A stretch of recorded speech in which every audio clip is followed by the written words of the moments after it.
पांडव अज्ञातवास में राजा विराट के यहाँ रह रहे थे। राजा विराट का एक रिश्तेदार कीचक द्रौपदी को परेशान करने लगा। जब उन्होंने युधिष्ठिर से कहा तो उन्होंने कहा कि मास दिवस तुम रहो चुपाई, और वहाँ समय था नहीं। तो सबके पास से हताश होकर वो भीम के पास गई और भीम ने कीचक को मार डाला। कीचक को मारने वाला कोई साधारण आदमी हो नहीं सकता था, इसलिए विख्यात हो गया कि कीचक मारा गया तो पांडव वहीं होंगे। दुर्योधन ने अपनी सेना के साथ राजा विराट की नगरी को घेर लिया। दुर्योधन का एक मित्र सुशर्मा था। आखिर रणधीर सुशर्मा ने बाणों से घोर प्रहार किया और राजा विराट को अनायास रथहीन और लाचार किया। फिर नागपास में बांध उन्हें निज रथ में लाकर डाल दिया। जय शंख बजाकर फौरन ही अपने घर को प्रस्थान किया। पाई जब खबर युधिष्ठिर ने यो नृप के बांधे जाने की, आज्ञा तब भीमसेन को दी बंधन से उन्हें छुड़ाने की।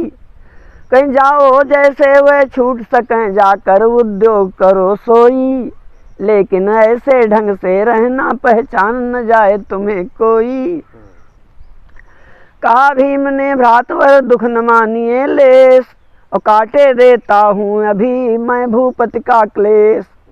इतना कह कर चल दिए लेकर गदा विशाल, और पहुँच सुशर्मा पर उसे ललकारा तत्काल।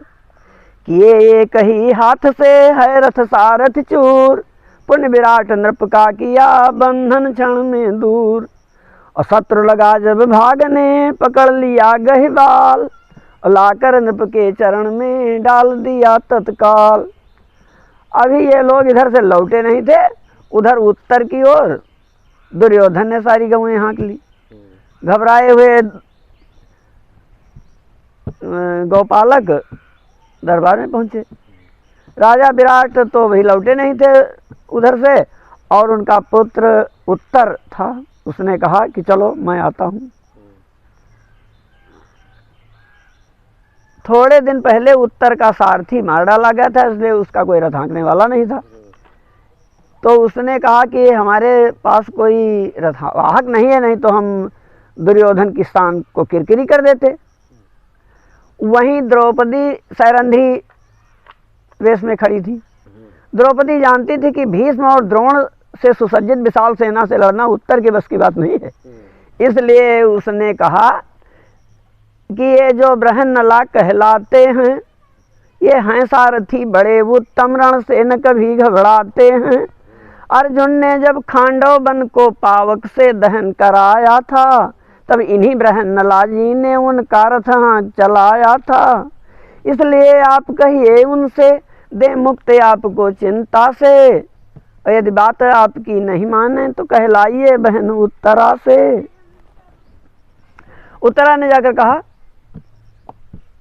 कि गुरुदेव, हमारी गुड़ियों के कपड़े मैले हो गए हैं, जिनको हमारे युवराज मार दें उनके कपड़े तुम ले आना और चले जाओ इनका रथ। उत्तर भी गया, उसने अर्जुन से कहा चलिए तैयार हुई। अर्जुन ने कहा कि हम लोगों का व्यवसाय सिर्फ गाना है और बजाना है। हम लोगों का व्यवसाय सिर्फ गाना है और बजाना है।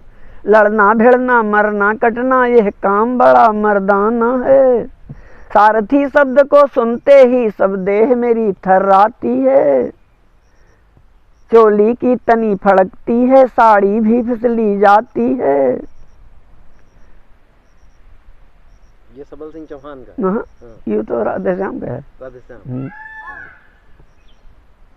सबल सिंह चौहान के दोहा चौपाई में। अच्छा अच्छा, ठीक है, ठीक, बढ़िया। हम तो केवल कवि जाने के लिए। अच्छा, राधेश्याम रामायण वाले राधेश्याम। हाँ, तो उत्तर बोला तजो यह जड़ेपन की बात, चलो हमारे साथ में करो नाम विख्यात। जैसे अर्जुन का साथ दिया खांडव बंधन कराने में, बस त्यों ही मेरी मदद करो अब रिपु को मार भगाने में। अपने को अभी छिपाना था इसलिए अज्ञपन प्रकट किया, और जब आया कवच पहनने को तो तन पर उल्टा पहन लिया। सबल सिंह चौहान वाली महाभारत में लिखा है कि जब उन्होंने युद्ध वाले कपड़े उल्टे पहन लिए तो देख लोग सब हंसे ठठाई, कैसे हिज्जे युद्ध समूहाई। जो वस्त्र पहनना नहीं जानता वही तो लड़ेगा कैसे। सबके वचन हास रस पागे, सुन तो द्रौपदी सरसम लागे। खैर तैयार होकर गए।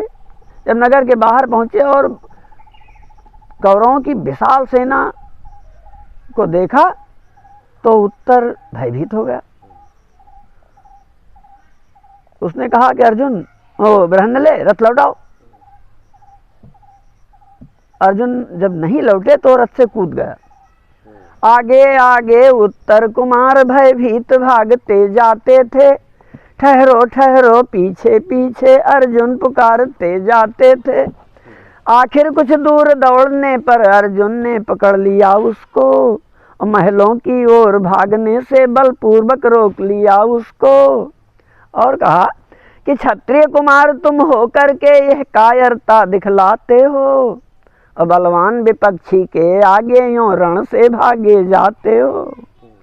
होता कहीं सुभद्रा नंदन यदि अभिमन्यु यहाँ इस काल, तो यह अभी देख लेते तुम कितना साहस रखते बाल।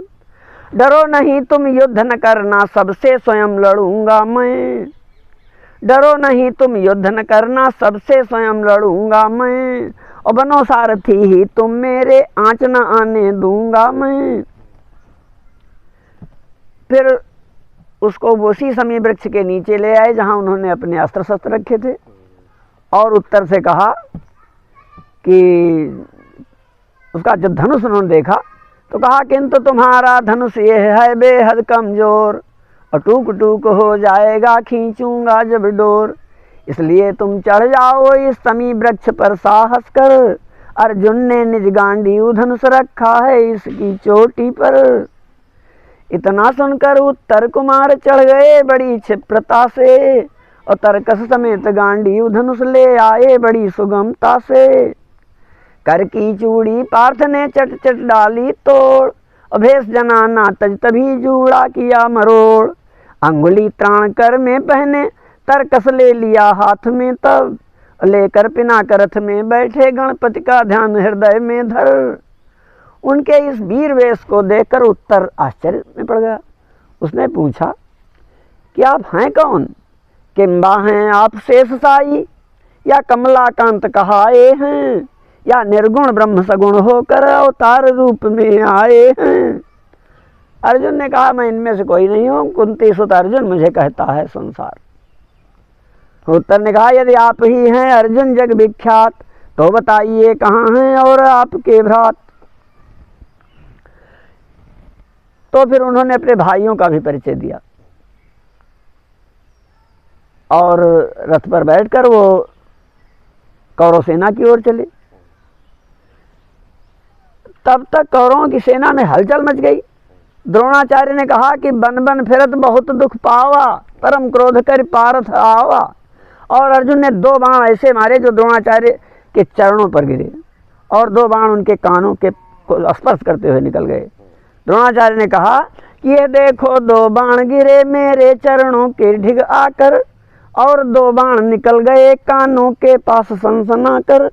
पहले 2 बाणों से अर्जुन करते हैं मुझे प्रणाम विमल, और पिछले 2 बाणों से के द्वारा मुझसे मेरी पूछते कुशल। योद्धा सतर्क सब हो जाएं, अर्जुन से युद्ध रचाना है, और जैसे भी हो सकता हो अब दुर्योधन को बचाना है।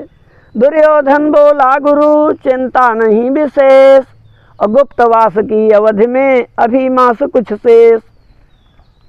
भीष्म पितामह कहने लगे यह न चलेगी चाल, पांडव पूरा कर चुके अज्ञातवास का काल। रुक जा।